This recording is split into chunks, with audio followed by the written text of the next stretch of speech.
Hello and welcome to Law and Order SVU here on FANVERSATION. I'm so excited. I'm Yael Tygiel. I'm joined as always by Taylor Gates. Hello, Taylor. Hello. And Felicia Michelle. Hey guys. We are back at our regular date and time with a new episode. Everything's coming into place. This is season 23, episode 7. They'd already disappeared. Episode 501. Thank you, Taylor. Yeah, no problem. That's great. That is correct. This is episode 501. Before we jump in, as a reminder, if you are in a situation where you need help, please reach out to RAINN. Their number is 1-800-656-4673. 1-800-656-4673. What does that spell, someone? Hope. Yeah, I didn't know who was going to do it. Well, it's always going to be me, so no need to ask that question. It doesn't matter because I've already planted the seed of doubt in Taylor's mind. So literally, I have to do nothing else, and she will. It's true. She's gonna be. She plays mind games with me on the daily, and it's I feel a little attacked, but it's all right. I love Keeps you. me on my toes. Keeps me humble. If you haven't already noticed, this show is a little different than other shows that might be talking about serious issues because we are not. I mean, we are, but we're not. So consider this your content warning. I know I'm going to say something offensive today because when do I not? Also, I want to say hello to everyone in our chat. Zach is here and Daryl is here. I love that we have men joining us in the chat. Well, I feel like this show gets a rap for being a ladies' show. Not our show. Our show is for all genders, but I feel like SVU is a ladies' show, and so I appreciate that we've got some nice guys hanging with us. There's no quick cap because I guess no one posted it on IMDb. So let's just jump into this episode. You really can't quick cap this. Like, if we're being honest, like there's just no way to summarize all that went down. It was a lot. It was a lot. Felicia, what did you think of this episode? Okay. So I'm always here for a serial. I'm going to say I saw some things out, and I'll go into detail a little later that I feel like didn't make much sense to that. Also, the new opener of the show, y'all know I was mad. In fact, Yael texted Taylor and I in a group chat and was like, hey, I can't if you guys see the episode. Oh my gosh. Cause she probably knew I was going to be pissed TF off. I was yelling. Like my roommate even came out and I was like, I'm okay. I'm fine. Like, don't worry about me. Like, I know I was screaming just a couple of seconds ago, but it's just a Law and Order. Like I'm not happy for multiple reasons. Okay. We'll get into that in a second. Taylor, what did you think? Overall, I really liked this episode. I thought it had twists and turns. It has something we've never seen before. Olivia's never seen before. And then I love it when we get someone playing someone in the interrogation room. And she played him like a fiddle, and I loved and respected that. So I thought that scene was great. But I overall really liked it. It was a really solid episode, I thought. I love these opinions. I'm going to be honest. The first 28 minutes, I was like, okay, so we're doing a serious episode about how police do not respect sex workers, how, this is a serious issue. Okay, it's a heavy episode. And then 28 minutes. No, he mummified people. I'm sorry, what? I mean, yeah. It's crazy because it's not it is a shocking scene. Don't get me wrong. But I had kind of seen this before I love Criminal crime. Minds. I love Criminal Minds. Yeah. And I was like thinking about the same, you probably know the same episode where he makes them like paralyzed and then like they end up kind of just dying from being in paralysis for so long. So I was like, oh, I wonder if they got that from that. But also because I love all those forensic shows, real life forensic shows, I didn't think that the pathology for the serial was kind of all uniformed. And Whoa, so you are pulling out so many words right now. I'm so impressed. because really, like, I probably would study these types of people, and like I would like love to be a forensic like scientist and like find and solve crimes like this. Probably why I watch all these shows, but no, it just, the pathology didn't make sense because the victim type changed. I mean, he had like a kind of a type. It was like, you know, young white women, and then it was like turned into like women of color. And so that's not usually what happens. Usually they consistently have the same kind of victim. There was a small pattern, but there was a real big break in the pattern. So that didn't make sense. And they said it as a serial, but I get that there probably wasn't as much time to build up that part of the story to like be as complete as maybe as I would have liked it as a true crime type of fan. But that's the only part I was like, do we have a serial or do we have a I thought maybe it's a copycat, but it was a serial. I think you make some really great points, especially because we found the victim, and our new ME pointed out that like this was probably his first because it was only partially, hold on, I have the word, eviscerated. And so I liked the idea that like, okay, we found one of the firsts, great. But you're 100% right that his type very specifically changed. And I think that I would have liked a more coherent understanding as to why, because he did like pose them like a dinner party. And so I'd like kind of an understanding, because just because I did watch that Criminal Minds episode with the girl who made people into dolls because she was lonely and like needed someone to hang out with. So, you know, if that was it, then sure, tell us that. Well, I guess it was like the overwhelming feeling of like, you needed to know like that he has been beaten down. I feel like they really tried to push that very quickly, like with his mother just being horrible. Oh yeah, sure, I'll tell you more horrible things about him. Horrible. I love her. I'm obsessed with her. No, I mean, no, she's great, but like the stuff she said about her son. No, is like, you're right. Lady, so like they really drove it home that like, you know, he's always been viewed at, talked about like he's incompetent. We have people in the chat talking. Alice Jones says they were sex workers, but was there a sex crime? And then Daryl says killing sex workers is a sex crime. Well, they were raped. So she was raped when she called the sister. So because I even asked, I said, is this sex crimes? Because, you know, it's just special victims. So there are, I think, correct me if I'm wrong, I think there's like 2 episodes that don't have anything to do with. Oh, there are more than that. There's not that many. So we typically are always seeing like. There are too many. There's too many. But to be fair, yes, under special victims, children, the elderly, I mean, domestic violence. Domestic violence. Sex workers technically fall under vice, but because they are missing, and as we saw, they are being assaulted and murdered, I think it puts it under the SVU purview. But yeah, I think just Daryl's answer of killing a sex worker makes it a sex crime.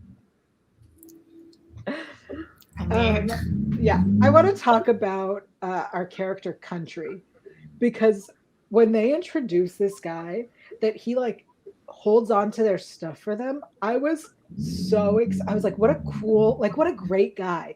And then when they were like, we think it's him, I was like, first of all, I think you're wrong. And second of all, it better not be, because what way to like take the one good person in their life who is looking out for them and be like, he's a murderer. So I very much appreciate that it wasn't him.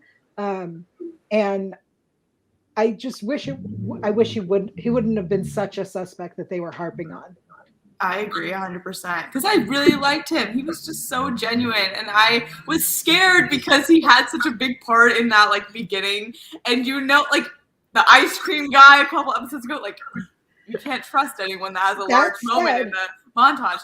When they showed the gloves when she was getting attacked and we saw the gloves, I went, that's to tell us that it's like to make us think it's him, and it's not. It cannot be him. It didn't sound like his voice either, so I was not convinced. I was like, I don't think it does not sound like the guy we just heard talking.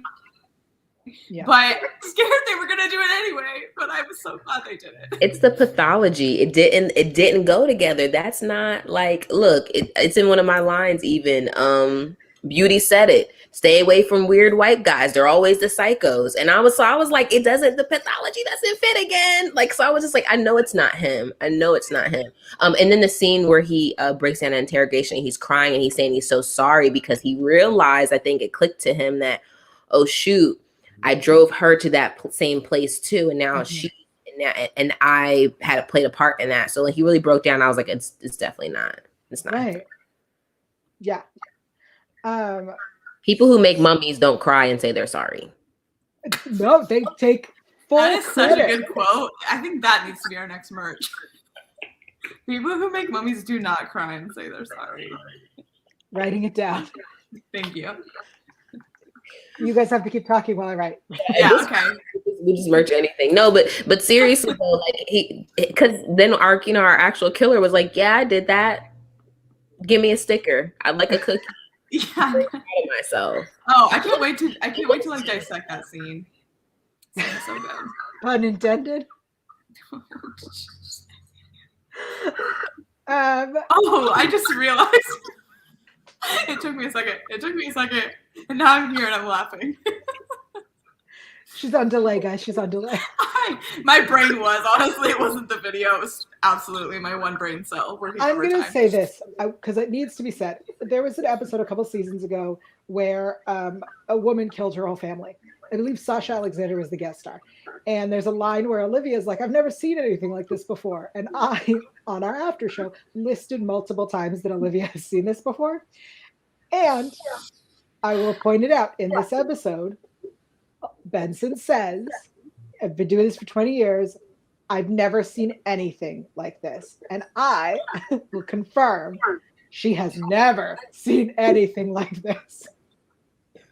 I sure haven't.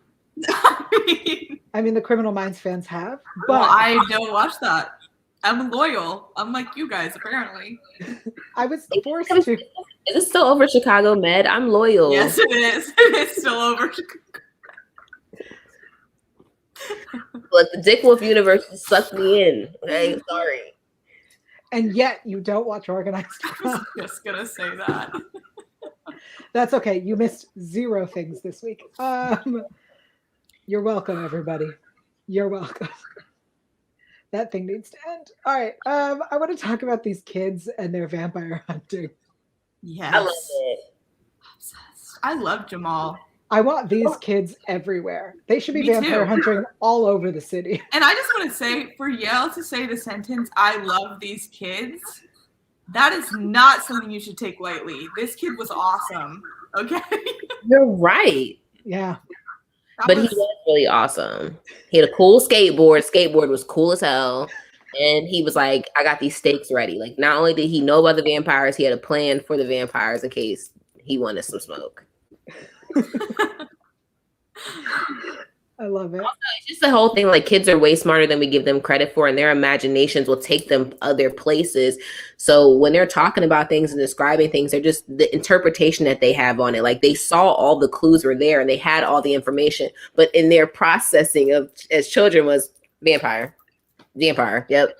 I mean, they weren't far off, but I want to give a shout out to the actor. Alfred Lewis is the actor who played Jamal. A really super talented, won me over, and I hate kids. Yeah, that's big. That's big, Alfred. So I wish this kid luck. I hope to see him in more. Hopefully he'll be a repeat offender. That'd be awesome. He just joins the team. We're so low. We're so understaffed. We're just like, well, would you mind? Understaffed and underrepresented, but I'm gonna try to keep really. Okay. I'm very. Have him join. That's what I'm saying. He's clearly ready. He knows what he's doing. Yeah, sure. He's like the like Mike of Law and Order SVU. Yeah, sure. Give him a 3-day contract. Come in, kid. Like, suit up. Like, he's Doogie Howser. He's the Doogie Howser of SVU. Could you imagine? I love it. I love the twist. Child prodigy. Let's go. It reminds me of the episode with the kid who pretends to be a cop when Sharon Stone. Oh, that's such a good. Listen, that's one of the first episodes I've ever seen, and I'm like, what is this show? I'm obsessed with it. I love that one. Let's talk about Chief McGrath since he was there. Must we? Must we? I was Yeah. like, you're a punk ass bitch. You're over here crying at the scene and everything. Everybody else is traumatized too, and you're over here acting like you're gonna throw up. You better get a man up. He said, Not the king of hypermasculinity. Like, I know it ain't a bitch ass. Like, you are so fucking scared. Like, are you serious? Like, are you so scared right now? You're like getting nauseous. I'm just like, everybody else is also devastated by what. Shoot, we're shocked and we're at home in our beds or couches watching it. I get it, and it probably didn't smell that great, but like, hold it together. Like, as much as you require for people to rise to ridiculous occasions and ridiculous ways that are superhuman, and you couldn't even just like hold it for a second.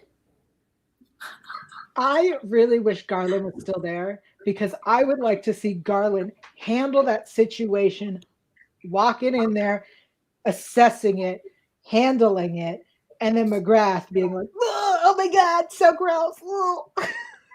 Maybe it's, and I thought to myself, why is such a visceral reaction from this character who is this source of hyper masculinity, right? And then I thought to myself, okay, I think I know why, because he doesn't get sex crimes. He does not understand special victims at all. He has no understanding of it. And this is probably the first time, I mean, obviously Olivia says it's the first time she sees something like that, but this is the first time he's probably been up close and faced with what special victims detectives have to uncover and the things that they have to deal with. Like this is like regularly, you know, because his whole like acquaintance rape thing and, you know, his whole thing where he kind of just like basically pushes off all of them and disregards the entire department as if they're not doing like very serious work, or that there aren't merit in all victims.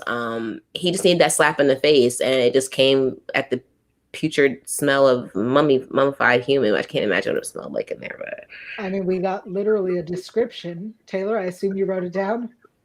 I think I tried to block that from my memory. I did not write that one. That's right. I just thought you would write it down. my nose right now. Okay, I'm gonna stop. I was too busy writing the mom's entire speech. That's fair. I knew you did. I was like, I will say this. Felicia, I think you're totally right, and I think that one of the things that is interesting in this episode, they bring up the saying again, NHI, which previously we saw in an episode again that involved sex workers. And I'm going to say this because I didn't look it up, but in my head I might be mixing up two episodes, but it might be the Alfred Molina episode, where that sounds right, where it starts with a girl who we think is a sex worker, and then it turns into a whole other case. But there's a cop who is there who says this to Benson and Stabler, and so I think it might be that episode. And I'm going to let the audience correct me if I'm wrong, because I'm usually not, but feel free to. Yeah, so I think I appreciate, again, this feels like, again, the show being like, we've been on for 23 seasons and people still feel this way. This is still the behavior and the beliefs of the police. And I appreciate them reminding us that although we as viewers are more enlightened and our team generally is more enlightened, aside from when we get a new guy who shows up and doesn't understand how things work, I think that the rest of the police department continues to be ass backwards, and they let us know that. Bless you, Felicia. Thank you. I had to mute myself to not be so obvious. But what else did you guys want to talk about? I mean, we'll get to our bad guy. Anything else before we talk about that? I just want to talk about the opening of the show, and I want to like actually take some time out to like explain to people who maybe don't understand when we are talking about the departure of Garland and of Kat and what that represents.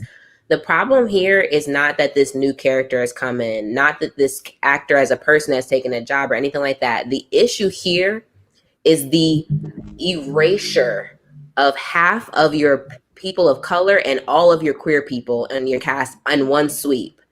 And then to be replaced by a character who is not new or unfamiliar to us. I feel like I kind of already got him figured out, and unless they're gonna, and I said this before, unless they're gonna really like add something crazy to the show, taking him away, I feel like was a huge mistake and kind of like a slap in the face, because in a way it's like, well, why doesn't our precinct represent the people that they protect? not all people of color are constantly victims of this. Like we see variety and diversity in our victims, and even I'm actually maybe I'm if I did a little count, but I won't worry about that. Anyway, we see that in our victims, but like, why do we not see that in our heroes? That's not right, and that's like what really pisses me off about them doing that. And then watching it, because when they did the little close up, and it was just our OGs, I kind of was like, okay, they're not adding anybody, they're not doing anything right now. And then this week, them popping up with him, I was like, oh, so this is who you replaced these two, and you took out all that representation, all that character. Okay, and like not even just like that, the color of their skin and their character sexual orientation, but just the character stories and those personalities from the newsroom, and you added this person. It makes no sense to me, and it high key pisses me off, because I'm sure there are a lot of people who don't watch the show because they just don't think there's something there for them. And now guess what? For a lot of people, there aren't anymore. You took that away. So yeah, that's just my little spiel on that. I don't appreciate the erasure of different people's experiences, and everyone should be a fucking hero. Okay, not everyone. Not just brown and black people need saving. Okay, sometimes we're the hero too. Shit, you ain't giving a black woman throw that cape on so fast. It's not fair. Yeah. Mm-hmm. I want to add a little bit to what you were saying, because I think one of the hardest parts about losing these characters, aside from their representation, is that these were two characters who were actively challenging the norm and actively trying to change the way things work. And to bring in somebody who is like a follower, to bring in somebody who is literally the pet of our big bad of Chief McGrath, feels shitty. It just feels shitty. And so I hope that he grows. I hope that he learns. I hope that we see a change, a character arc. I hope we see story. But until then, right now, we see the same. I think you're right in terms of like character and story too, because yeah, he's being polite, he's being nice, but what is that adding to the overall themes of this? You're right. Kat and Garland challenged a lot of things and had to deal with a lot of things for a lot of reasons. This guy is not really facing that many hardships, except for the hardship that everyone faces when they come in, where they're like, oh, this is so challenging because they're hard cases. Yeah, that's what everyone feels. But like in terms of how he fits into this universe, it's nothing new. And it just doesn't feel like we're getting any new conversation with him in there. Like, he's a nice enough guy, he's a good enough character, but like, what is he adding to it? It almost feels like, and I'm going to go out on a limb here, that somebody high up went, I don't like feeling challenged. I want more of the same. That it does exist. You hate to think about it that way, but it totally exists. I can't understand the logic behind that decision. I think he would have been great to add, like as an adjutant. He would have been great in that aspect, and he was when he was there and he was agitating. But just to replace, like, that's like something like that's like somebody swapping you like a tasty cake for like carrots. Like, what is it? What was it? Beet juice. It's like carrots will fill me up, but like a tasty cake fills me up and gives me a little sugar rush. It gives me more things I need, than carrots. He is beet juice. I would have loved to seen Kat and him go head to head. And it's a bummer that we don't have that. I also this is like much lower on the like what matters. Is anyone else scared that they're about to do another love triangle between Rollins, him, and Carisi? Because it feels like they're setting that up, and I don't want it. You just got me on board with Rollins and Carisi. I don't need it challenged by this man. Okay? Enough. So I'm scared of that too. Not matter at all as much as the other parts. But come on. If we're going to do a love triangle, we know who that third one should be. And it's Sergeant Caldoon. Oh, I thought you were going to say Barbara? That's one for Barbara too, but yeah, it should be. No, because their end game. And it can't be in a triangle. Okay, I understand. It's not a triangle, it just It could is. be a love octagon if you start just throwing people in, which like that'd be fun. But there has to be, if you're gonna throw this man in, you have to throw in Khaldun and Barba as well. Like that's the only way. If you're actually throwing this guy in, then Barba better show up. Right. You've got to throw all of them in. It's all or nothing. Okay. Either we're gonna do a love octagon, or you're not gonna do it at all. I'm voting for absolutely nothing, because I'm not here for the Carisi Rollins ship anymore. I won and I got off. Well, I got on and took your spot. You got it. All right. Let's move along to our bad guys. The bad guy's name was Trace. I knew it was something that felt like Stupid. not a name. Sorry. The only Trace I have ever heard of is Trace Lizette, and I think she's wonderful. And I've never heard the name Trace other than for her. And so that is her name and her name only. I love it. Like it's a nickname. It sounds right. Like Tracy would be your nickname. Tracy is a name. And they've got Trace, but yeah, okay, I'm okay with that. All right, let's talk about Trace. Taylor, take it away. I mean, what a guy. What a mother. I mean, I did not expect this to go that way, but I should have known that it would. Every guy like this has a weird dynamic with his mom, and this was just. I thought so that was clear. going to be the poll. I almost did, but there were so many. I was like, how do I pick 4? So we like did a different poll, which we'll tell you about in a couple minutes. But that was off the top of my brain. But I was like, how do I narrow it? Like, there's just too many to even start sorting through. Wow, I love the way Olivia just played him. When she mentioned the documentary, I was like, oh, she's got him. This guy wants the documentary. He wants the Netflix special, and he's gonna get it now. He is gonna get it.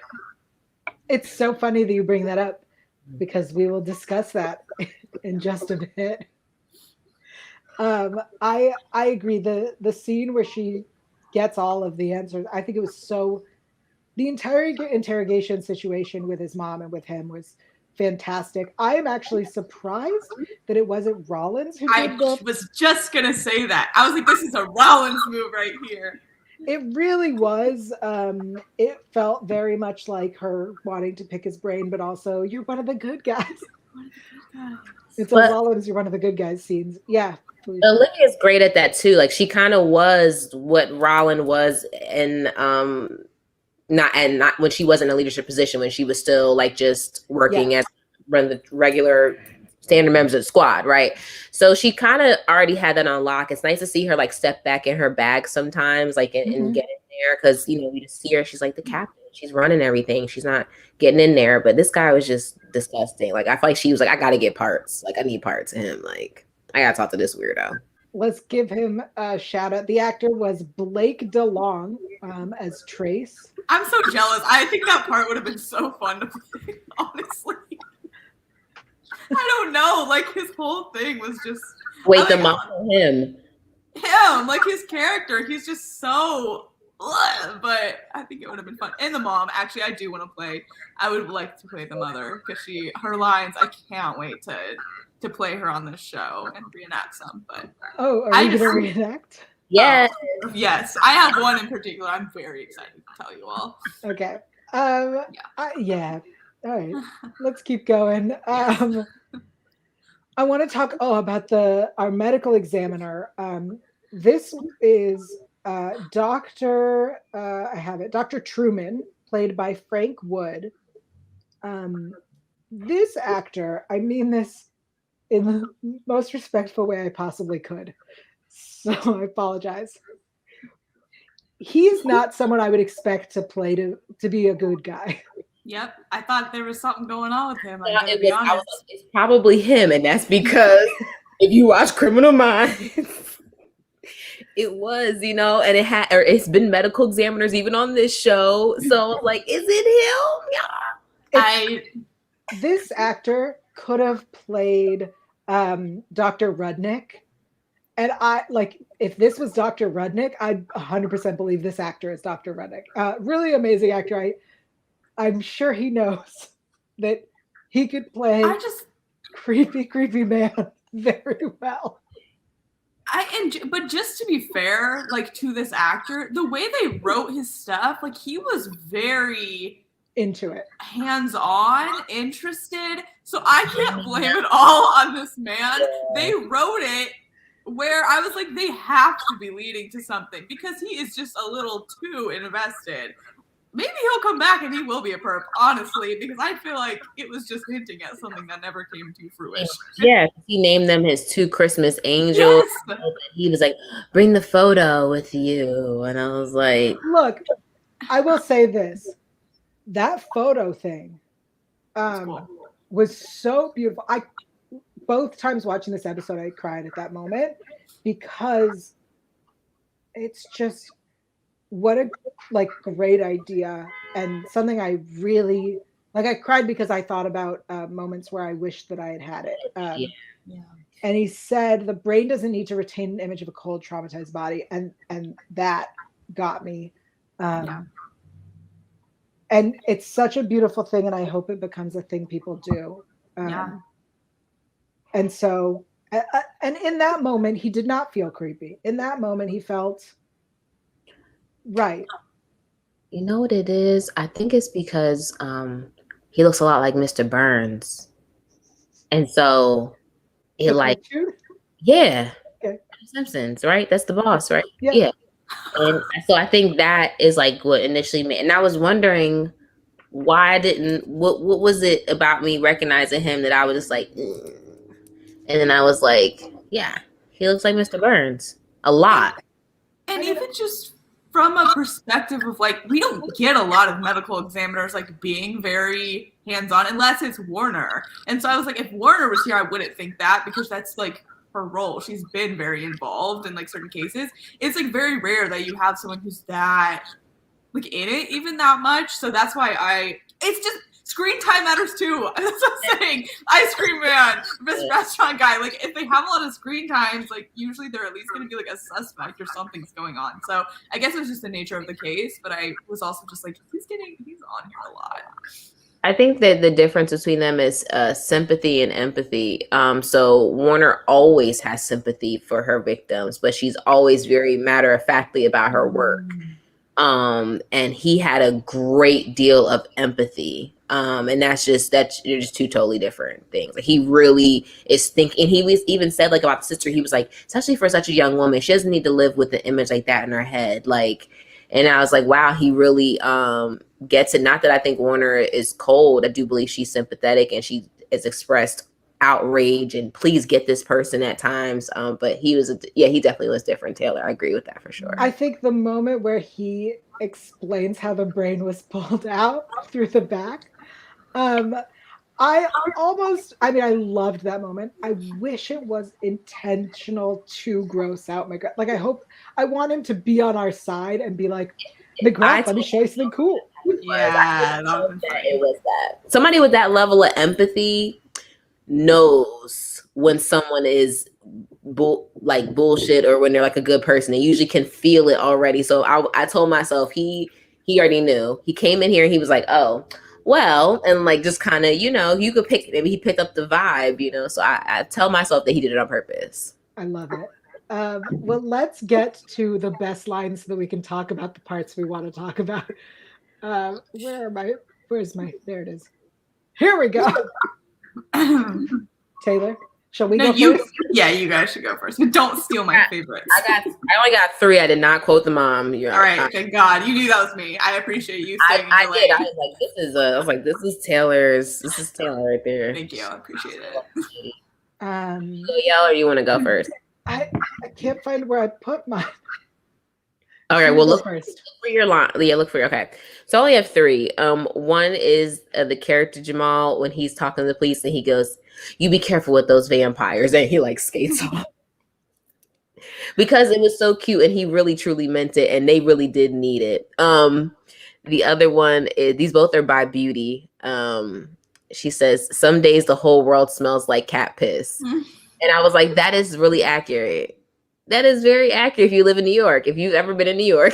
Yes.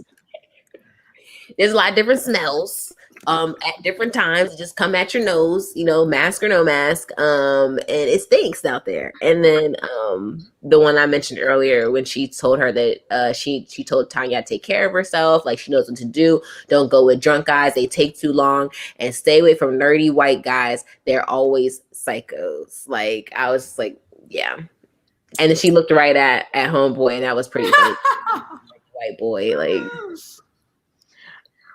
Those are awesome. I have just the after you Buffy that Velasco says to Rollins. I like that too. Yeah, I knew you're gonna. I was like, one of them is gonna say that one. Yeah, those are the ones because my other one is actually in my "What Did I Learn," so it's gonna stay there. Oh, amazing! Oh, you thought about it. Okay, that's good. To get earnest first, I really liked the moment where they had, I think it was Beauty's bag, and they held up the mirror and they were like, that's her grandma gave that to her. Like, do not like lose that or break that, which I just thought was really beautiful. I loved that moment of them like looking out for each other. I actually liked all of that. I loved like the sister looking out for her too. I thought that was like a really nice element of this episode as well. What am I, under arrest? We can do that. That was fun. And here's my favorite line, okay? Because I had to rewatch it and be like, what is she talking about? Never said boo as a boy. Came out of me that way. White as a sheep, flat and quiet, dead fish. What is that? Like, what? So much to unpack there. What does that mean? Though, you guys have never heard that saying? No, is that a saying? Yes. The whole thing is a saying? No, they never said boo. Never said boo as a boy, I've heard. But then it just kept going. Came out of me that way. White as a sheep, flat and quiet, dead fish. Well, what does that mean? The didn't say boo. It's so the saying is something like, hold on. It's to be shy and timid by nature. So an example is, my brother is very sweet, warm-hearted man who wouldn't say boo to anyone. Why would you suspect him of committing a crime? That's the like. She's calling him soft. Yes. He's soft. Oh. Because then Benson says he's soft. But your mom says you're soft. Look, I've heard that saying, but I was raised by foreigners, so I don't know. It just, what my thing about it is like, never said boo as a boy. Okay, great. That's one element. It kept going and spiraling into dead fish is what it ended on. Yeah, it was multiple. It was a shit on my son's sandwich, and she just like layered that bitch on up. Like it felt like saying on top of saying on top of saying. Yes, I had to rewind and be like, what is going on? This is not English. That just means that she really believes it, because all those came out really fast. And I'm sorry if you can't just think of all those insults on this to fly like that, unless you're just blessed to be so quick-witted. But really, it almost feels like the writers were like, one of these, we'll pick one in the end, and then they just left off. Just forgot to delete and forgot to backspace. I loved it personally. I thought it was great. This could work. What I said was he was a loser. This one's charming. Obsessed. That's when I did like Velasco in there, because she was like played right into his hands. Go play the good son. Oh, well, that was very easy. It worked very, very easily. Do you not have the line where he's like, where she's like, or Velasco says, but she was just telling me about that he, doesn't talk to women, and she's like, that's not what I said. You don't listen. Yeah. You're right. It was a long speech. I tried to select my favorite part. You're charming, but you don't listen, or something like that. Yeah. This one's got charm, but he doesn't listen. He doesn't listen. Yes, I did like that too. I like when Olivia inquires about Trace, and the mom, like, I feel like assumes she's like interested in him. I don't know why you'd be interested, but since you're asking, like, she's a cop. Like, she's literally asking because she thinks he committed a crime. She's not trying to date him. I loved it. I love the way that Trace said that the tea was poisoned. Tea is poisoned. Tea is poisoned. Like, that whole spiel about how he killed that tea was poisoned. I was like, ooh, this is really feels like I'm in Clue or something. It's very straightforward. Olivia's whole sarcastic acting too. Oh my God, that is a good plan. Ugh, That so you good. managed to do that. I just thought it was so good. Finally, just so messed up. I killed all of them. You tell my mother that. You tell my mother what I did. Enough! It's so gross. But yeah, it was what an ending. What went out with a bang.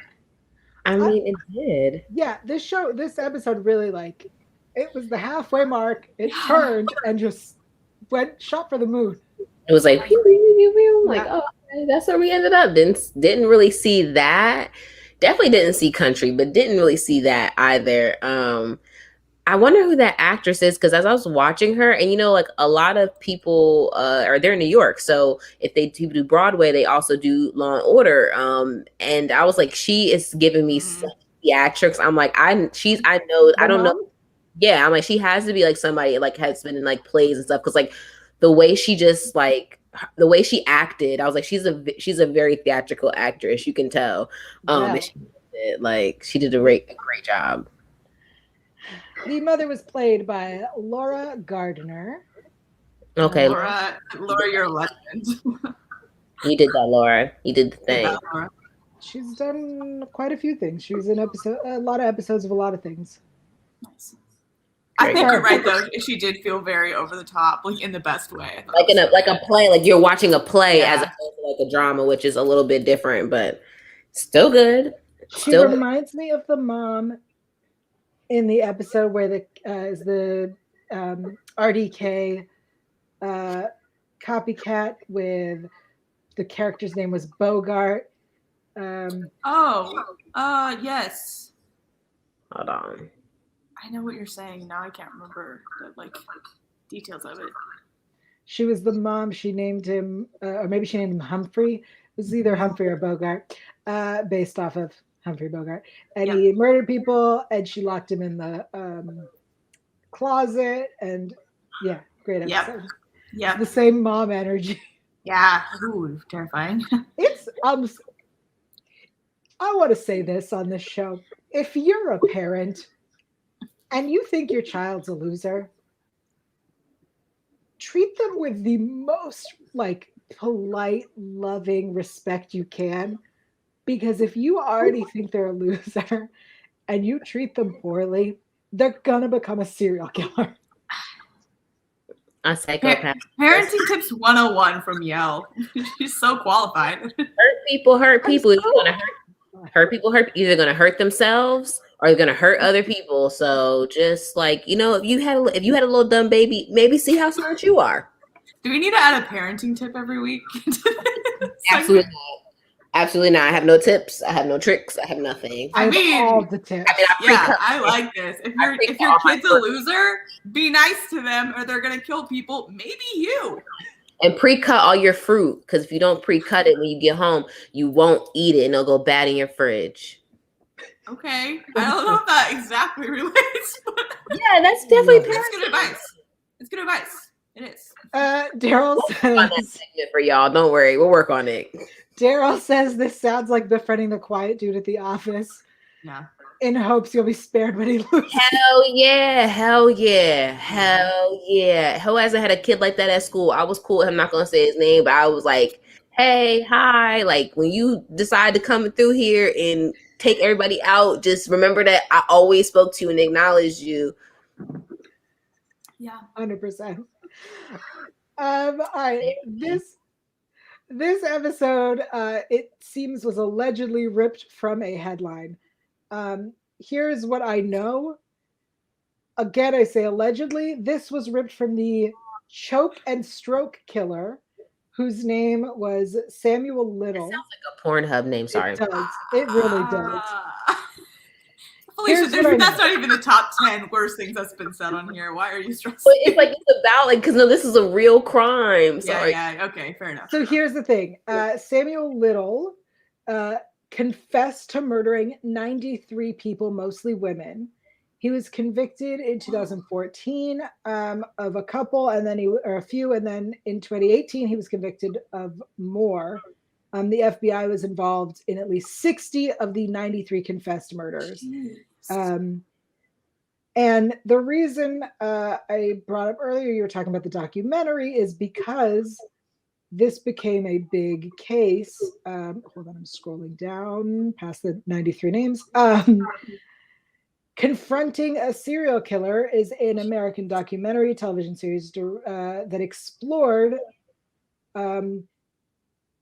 Gillian Lauren as she lures and investigates Sam Little, the most prolific serial killer in American history. There are 5 episodes. It premiered April 2021 on Starz. So I don't know more about the actual murders, but the choke and stroke killer is allegedly what he is called.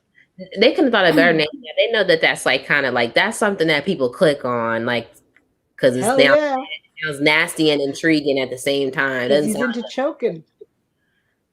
Well, anyway, you all can do your research on that. We are not a true crime podcast. No, we're not. But also, as you know, we're on iTunes, speaking of being a podcast, and we have a new review. Let's hear it. So before I read the review, as a reminder, everybody, we would love if you could go to iTunes and rate and review us. If you like us, you can give us 5 stars. If you do not like us, you can give us 4 stars because the other stars are broken. But if you give us 4 stars, you got to let us know how we can improve, and we will work on it if we are capable. So here, you won't? I said if we're capable. If you're capable, you will. It's Yael's show, remember? Shut up. I had to bring that back from like many weeks ago, but I just wanted you to know I'm not going to ever let you live it down. Thanks. Great. Here's our 5-star review. It says, "Love to All" is the title from Baby Doll. Nice. Hey, Baby Doll. It's a lot of L's. All right. Love your podcast as much as I love SVU. We need SVU to sweep the People's Choice Awards because it's so good. So can y'all get the word out with your socials and this podcast? Y'all rock. I'm going to let you know y'all is not my name. It's Yael, but I appreciate the attempt. Stop. Got it. Now your brain just took a second to load. Earlier, I'm just behind too. Well, thank you, Baby Doll, for the review. We appreciate it, even though you are using our podcast to promote the People's Choice Award. But like, I respect it. Like, you know your channels, you're doing creative marketing, and I agree. It should win a People's Choice Award. Let's go. It's nominated for 4. SVU is nominated for 4. Well, they deserve to get all 4. So if you are someone who votes for those, please go and do so. But now, anybody can vote. I think you have to like log in with your Facebook or something. Oh, okay. It's time for the weekly poll. Because I feel like this is like one of those things you're gonna log in, you're gonna get like 3,000 new emails or something you don't want. So that's why I was kind of like, But the weekly poll. Weekly poll. So last time we did the show, it was the 500th episode, and we asked, who are you most excited to see back for this? And 4th place with 5.5% of the votes is Trevor Langan. Listen, we love you, Peter, but anyway. In 3rd place, very small margin, 21.9% of the vote, Melinda Warner. I think that's valid because she's been on a couple of times since then, though we love to see her. 2nd place with 24.7% of the votes was Cragen. I agree. I was very excited to see him. And in 1st place with nearly 50% of the votes was Nick Amaro, which I think is fair too. It's been a hot minute since we've seen him, and I thought he was so great in that episode. So and he was bringing real daddy energy. His beard was doing some things for sure. I like it. That's what I'm saying. If I'm saying that, it was doing some things because that's not something I would ever say. I know. Facts. Just saying. So it was looking good. This week, we are asking you guys what your favorite episode with a vampire is. We have Control, season 5, episode 9. This is one with the like Catholic vampire is what they called it. No, this one, oh my God, this is one I was like, if this isn't on there, I'm going to kill her. So this is one of the best ones. This Be is nice the episode. to She froze, right? Or did I freeze? Who froze? I missed when you yelled at me. I don't know, but I was scared. I was scared that the joke was like offensive and you weren't gonna laugh. No, I missed the whole joke because you froze. No. I said be nice to Yael or she might end up a serial killer like we were just talking about. There it is. Okay. Thank God. That's worried. No, did I cross the line? Not at all. Never. Not on this show. Okay, so this episode actually is the one. First of all, Mariska Hargitay's dad makes a cameo in the beginning, and then it's the story about the guy who was keeping women prisoner and making them wed him in the like wedding dress and take photos. And the vampire is the one that the girl who cut off the guy's penis like was an offering. He thought it was an offering to him, and this guy had some disease where like he couldn't be in the sunlight, and he thought that he was the devil. It was a great episode. That is a good episode. Now that you say that, I like remember it more vividly. But right, because the way that it was written, the Catholic vampire thing, like irrelevant. Right. This is the story. Yeah, for sure. Next we have probably what I would vote for if I could vote in my own poll. PC, which is so good. It's the Kathy Griffith episode, which also has Sutton Foster and Leslie Strong. Incredible. But this has Vampire Sacrifice, the band, which is just amazing. I think they spell it with a Y as well, and had a really good website and music video. Such a good episode. So we have Control, we have PC, and then of course we have the one we talked about today. If you can think of another vampire episode that you prefer, please vote for that and comment below. I have a vote and not a comment yet, so make sure you let me know which one you're talking about, because I couldn't think of any more. I feel like there's gotta be one. That's what I'm saying. That's why I'm like, I'll leave an other just in case. Yeah. All right, we'll tell you in just a bit where to find that poll. It is time for our favorite segment. What did we learn? I have two. A good one. I have a good one, actually. All right, Taylor. We talked about it earlier, but when the medical examiner was showing the picture next to the body and was like, yeah, the brain doesn't need to remember like this image. I'm guessing there's actual psychology behind that and like science to back that up, which I thought was really fascinating and kind of went with like the techniques that we always like to talk about. So I thought that was really cool. I'm really glad they brought that up. And I thought Olivia's reaction to it was really good too, because you could tell that she was really interested by it as well. I agree. That was definitely one of the things that I learned was this beautiful way to deal with this. And I, again, like really am so bummed that this is not something I had. It's just amazing. And I hope that people do this going forward. The other thing that I learned is to not go with drunks because they take too long. And honestly, I was like, that is really solid advice. So that is what I learned. Felicia, what did you learn? I learned they use a term in the show, survival sex worker. And I really like that because I felt like it put a humanity kind of aspect on it to understand if someone's circumstances.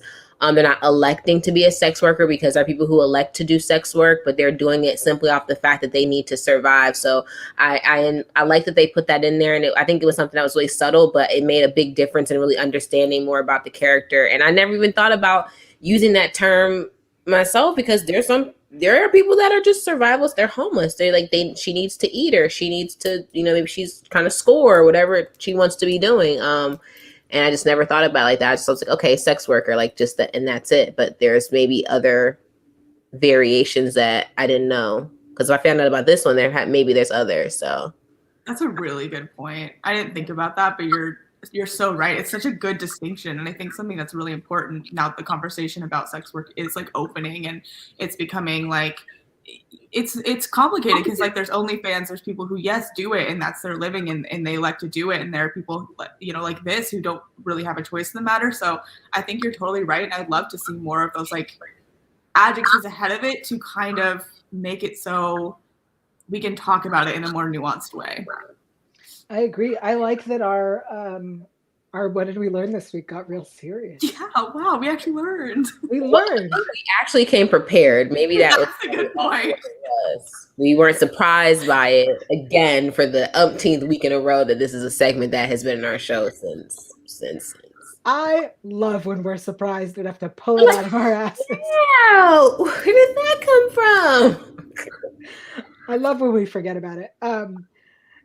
Amazing. So before we wrap things up and tell you where to find the poll and us and everything else, we have some quick announcements. Again, we are looking for iTunes ratings or reviews. Also, please feel free to comment on YouTube. If you are watching us on YouTube, that's wonderful. You can now watch us on Spotify as well as listen to us. We are one of the few podcasts that are video podcasts on Spotify. Also, we have merch. You may have heard earlier that we have a new one about mummies coming out soon. That people who make mummies don't cry and say, I'm sorry. It's just so good, Felicia. It's too bad. Thank you for gracing us with that. Anytime. It's too bad we just haven't, you didn't get in time for Halloween. It's true. It's so true. Yeah. Get it before next Halloween. It's very, it does work for all seasons, though, truly. It's a timeless message. Yeah, we're also, if you leave us a rating and review on iTunes, especially if it's a 5-star rating and a positive review, and you have an idea for ridiculous merch, please let us know. We would be happy to try it out. And somebody bought a slew of Justice for Snowball stuff, and I still don't know who, and I want to say thank you. As a reminder, we made merch to amuse ourselves and not to earn money. So we are not like the guy in the last episode who could stay in a penthouse hotel because he's a podcaster. Okay, so not him. That's not us. Just a quick reminder for you all. So if you did buy it, can you take pictures of yourself in it? Because I just, not even if you don't want to put your face, no face, no trace. I get it, but just put it on. Yeah, we just want to see it. Mostly, I'd like to see that it came out well, because if it did not. To say something, say something. Tell us. You ain't gonna hurt our feelings. Tell us.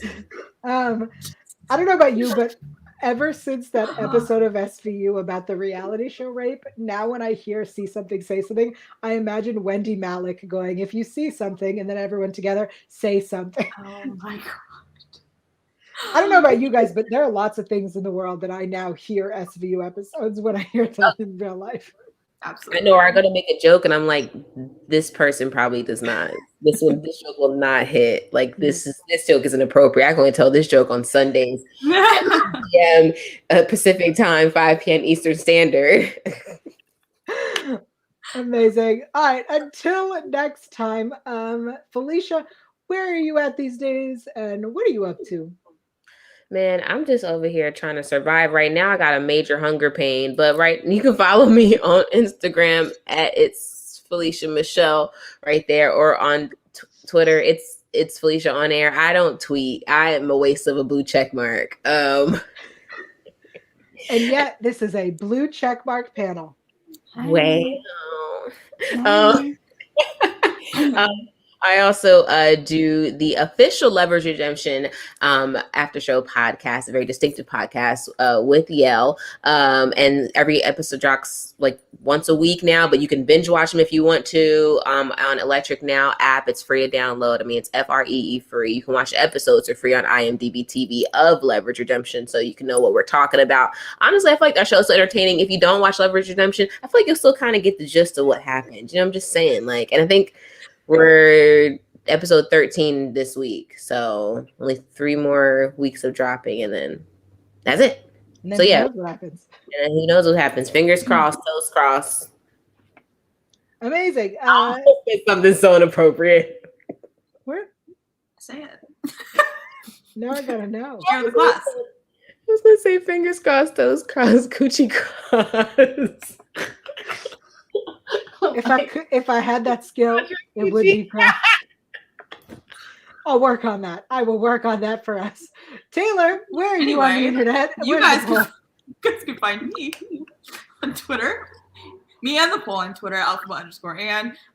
You can also find me on Instagram at Taylor_Gates_. I also host a Twilight podcast. We're going to be starting Midnight Sun this week. Get excited for that. I'm also now the site expert of Show Snob, and I cover shows like The Morning Show. It's great this season. It's truly wild. 4400 on CW, and Big Leap on Fox. I cover a bunch of stuff, and I do some fun articles. So 4400. I love 4400. I love the original. We were talking about the reboot is cool. Yeah. So, and I'll be reviewing it every week. Nice. Amazing. I am everywhere at Yael Tygiel. What's wrong with It's fine. I'm everywhere at Yael Tygiel, YAELTYGIEL. Check out this show. Subscribe to this show. This is the show you want to be watching.